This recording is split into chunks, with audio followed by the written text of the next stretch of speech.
ഇന്ന് നമ്മുടെ വീട്ടിൽ ചുണ്ടക്കായ് പുളിങ്കൂട്ടാൻ വയ്ക്കാൻ പോവുകയാണ്.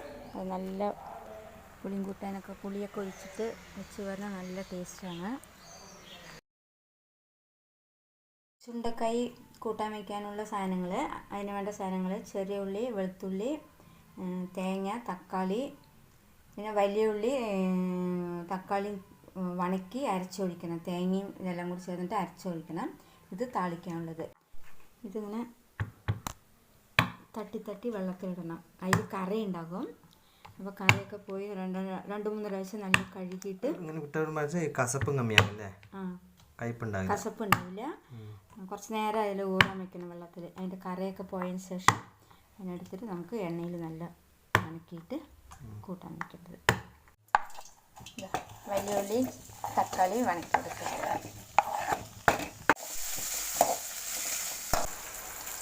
മുളക് പൊടി ഇത് 1.5 സ്പൂൺ ഉണ്ട്. ഇതും കൊണ്ട് 1 സ്പൂണ്. മഞ്ഞൾപ്പൊടി ഇതാ. ഇത് എണ്ണയിൽ നല്ലോണം വണക്കണം. തേങ്ങ ശകലം തേങ്ങ ഇതിൻ്റെ കൂടെ അധികം വണക്കൊന്നും വേണ്ട. ഇതിൻ്റെ കൂടെ ലൈറ്റായിട്ട് ഒന്ന് വണക്കിയിട്ട് എടുത്ത് ആറാൻ വെച്ചിട്ട് മിക്സിയിൽ അരക്കണം. വണക്കി വെച്ചതിന് അരച്ചെടുക്കാം.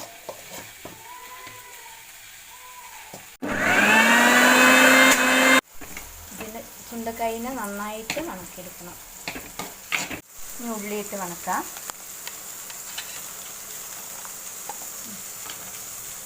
ഉപ്പ് ശകലം. ഉള്ളി വന്നിട്ട് അങ്ങനെ മൂസായിട്ട് ഇടാം.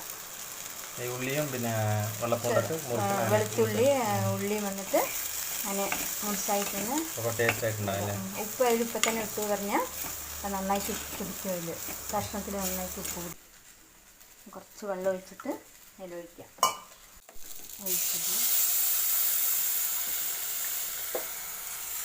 പുളി ഒഴിക്കണം.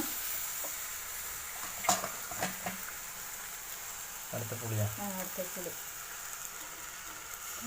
കുറച്ച് ഒഴിച്ചാൽ മതി. നോക്കിയിട്ട് പുളിപ്പ് എങ്ങനെയാണ് നോക്കിയിട്ട് അതിൽ മാതിരി പുളി ഒഴിച്ചാൽ മതി. ആവശ്യത്തിന് ഉപ്പും എരിവും നോക്കിയിട്ട് പുളി അതെല്ലാം നോക്കിയിട്ട് മൂടി വയ്ക്കുക. നല്ല കൊതി വരട്ടെ.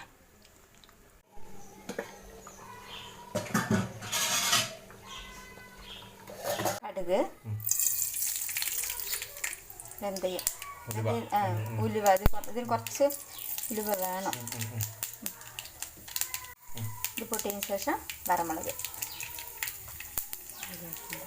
കറിവേപ്പില.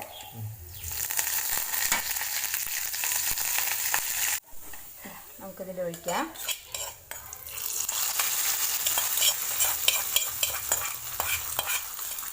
നിങ്ങൾക്കിത് ഇഷ്ടപ്പെട്ടിട്ടുണ്ടെങ്കിൽ നിങ്ങളെല്ലാവരും ഇതേമാതിരി ചെയ്ത് നോക്കിയിട്ട് നല്ല ചുടുചോറിന് വെച്ച് കഴിച്ചാൽ സൂപ്പറായിട്ടുണ്ടാകും.